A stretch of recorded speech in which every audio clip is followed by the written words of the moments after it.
As a trans woman, some experiences I have, a lot of experiences I have are very new. I just happened to glance down and see a part of my body that should not have been exposed in public, let's say.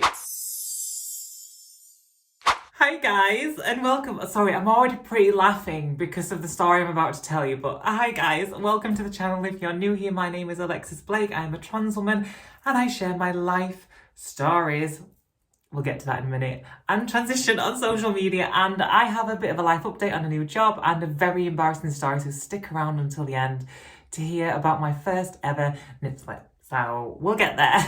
I don't know how much you guys have seen of my social media stuff, but quite a while ago, early this year in February, I had a different job and I had a bad experience in this job, and I was outed as transgender in my workplace and it was not a good experience. I'm not going to name the company or talk too much about it today, but it was not a fun time. And I posted this video, you might have seen it. And I was just crying and I wasn't going to post it, but Liam, my partner, said, no, you need to share that because it's real life and it's happened to you. So I did, and that's kind of where my social media bits and bobs started from. But it's not my full-time income, it's not my full-time job. I do it just on the side for fun because I enjoy doing it, but I have a full-time job as well. So after that ordeal, I went back to the company I worked to before. Loved the company, started my transition there, everyone was really nice. It's a great, huge, big company and I was really happy there. But I went back and I was loving life. I was having a great time. And then a job opportunity came up. Well, an interview possibility came up for HR. Before I was doing recruitment and I really enjoyed it, got to meet a lot of new people, but I felt like I wanted to move on to the next sort of like step, if that kind of makes sense. After my experience at my old job, where the HR systems weren't great and there was very little protection for people who were under the LGBTQ plus umbrella, I thought, I love this. I could do this. Like, I want to help people. I want people to come to work and feel safe and happy and allowed to be their authentic self without fear of judgment. Obviously, there was an interview process I had to go through and I didn't have any HR qualifications or anything like that because my background is a dancer, completely different. So I was just like, we'll go for it. Why not? And I was preparing for the interview and I just thought I'd done so much prep work. And I thought, what if I don't get it? I'm going to be so disappointed because I've put all of my effort into this interview. I'd researched loads about the company and the principles and the ethics, and I'd really put the work in. And I thought to myself, do you know what? If I don't get it, at least, as my mum would say, I tried my best and I can walk away knowing that. The interview comes round and the first one I was a little bit nervous. I had 3 interviews back to back with different people. I was a little bit nervous, but I went through it. I was chatty, I was myself, and same for the next one and the next one. And a couple of weeks later, I get the phone call that I was successful in the interview process. So you are now looking at a HR person. Woo! It's crazy to say that. It feels like I'm a grown-up. And I'm not a grown-up, I still feel like a 15-year-old, like I'm pretending. I'm really enjoying the job. It's a lot of work. It's a little bit stressful, but I love it so far. The team are really nice.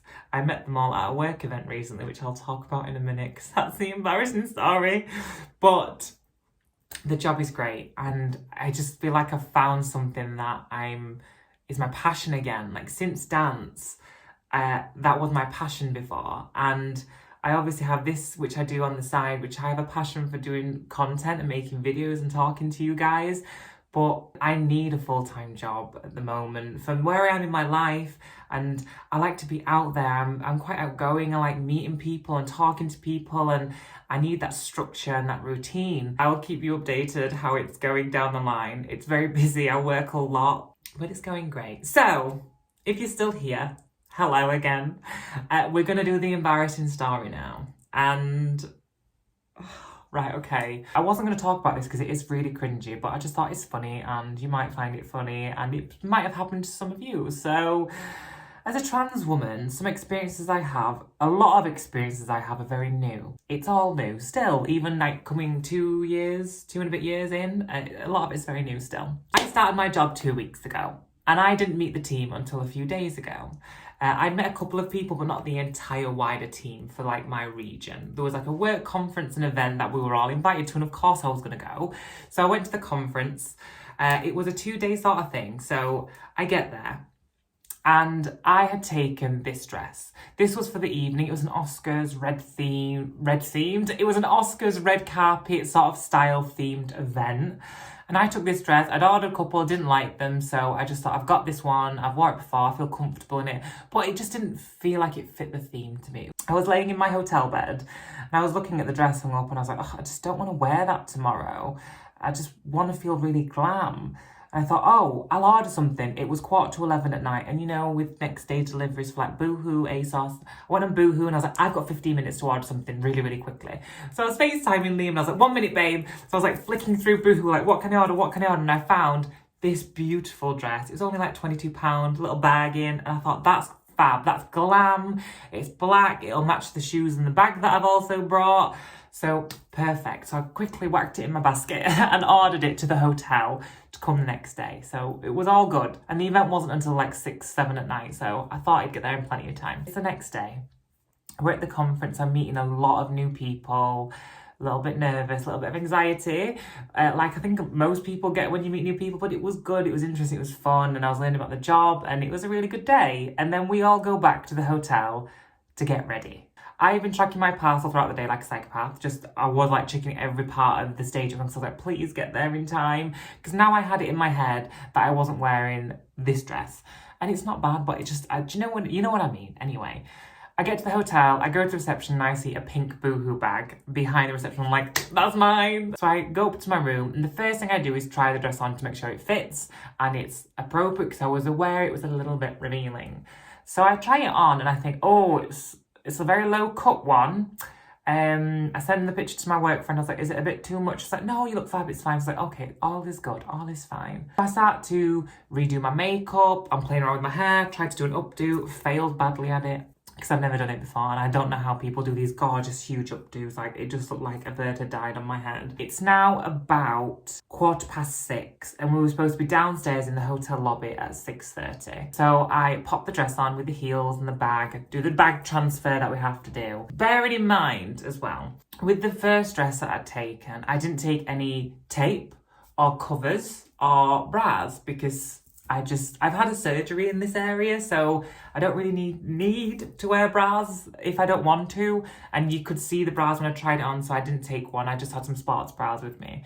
But no tapes or those like flower things that people wear. Also, I didn't practice sitting down. This is the biggest lesson I've learned in the last few months. When you get something low cut, you sit down in it to see if the fabric shifts or moves or changes. Do you see where this is going? So I walk down to the reception and I'm saying hi to everyone. I feel great, I'm fab. And then we're all sitting on our table. So I sit down and obviously when you sit down, fabric, you see how that shifted then? It changes, doesn't it? I didn't know that because I've never worn anything like that before. So I sit down at my table with all these people I met just that morning and I'm talking to them, we're having a drink, I'd had a few glasses of wine, it was a really nice time. And then the host of the evening brings a microphone over to me and puts the microphone here and says, Alexis, are you having a good time? And I was like, I'm having a great time. And as I said that, I just happened to glance down and see a part of my body that should not have been exposed in public, let's say. Oh, I'm sweating, I'm really hot. So I look down and see my full nipple. It's just hanging. It's just there. It's not even like a little bit like the whole is out. It's just out. Because I had this surgery not that long ago, it's not numb, but the full feeling's not come back. So I just didn't notice. And I'm there having a great chat with people at my table and no one told me. I'm just like, what do I do now? So I just sort of grabbed the fabric and I just sort of glaze it over. And the guy next to me who I was talking to just sort of smirked at me and said, yes, hon, you need to put your nip away. That's what his eyes said to me. And I was absolutely mortified. I can't go the rest of the night like this. One of my friends I work with, she went and got a sewing kit from reception. She stitched me up, do you know, to like sort of do this, to make it a little bit more covered up, let's say. To keep my dignity intact. Not that I had much dignity left after that whole ordeal. That's my little story. Life update, work update. I have learned that when you get new clothes, you need to just try different positions in them to see if they shift or move. Thank you so much for watching, and if you enjoyed this video, don't forget to subscribe, and I will see you guys in the next one. Have a lovely day, night, wherever you are. Bye!